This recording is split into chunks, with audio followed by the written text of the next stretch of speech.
Power star Pawan Kalyan కి ఉన్న craze ఎలాంటిదో ఒక్క మాటలో చెప్పడం కష్టం.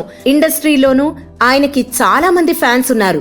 అందులోనూ ఆయనతో కలిసి ఒక్క సీన్ లో అయినా కనిపించాలి అనుకునే స్టార్స్ చాలా మందే ఉన్నారు.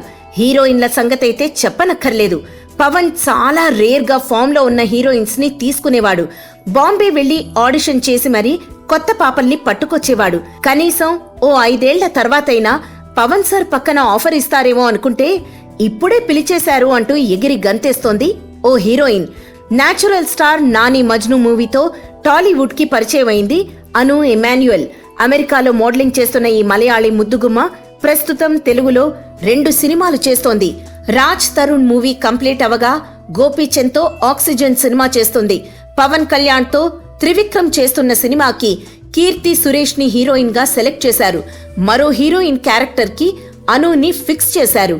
5 ఏళ్ల తర్వాతైనా ఛాన్స్ వస్తుందో రాదో అనుకుంటే టాలీవుడ్ లోకి ఎంటర్ అయిన ఫస్ట్ ఇయర్ లోనే అవకాశం రావడం ఆనందంగా ఉంది. పవన్ తో రొమాన్స్ మాత్రమే కాదు, కథలో నాది ఓ డిఫరెంట్ రోల్ కూడా అంటూ ఆనందంతో ఉబ్బి తబ్బిపోతోంది ఈ బ్యూటీ. మరిన్ని ఫ్రెష్ ఫిల్మ్ అప్డేట్స్ కోసం మా TFC మీడియా ఛానల్ ని సబ్స్క్రైబ్ చేసుకోండి.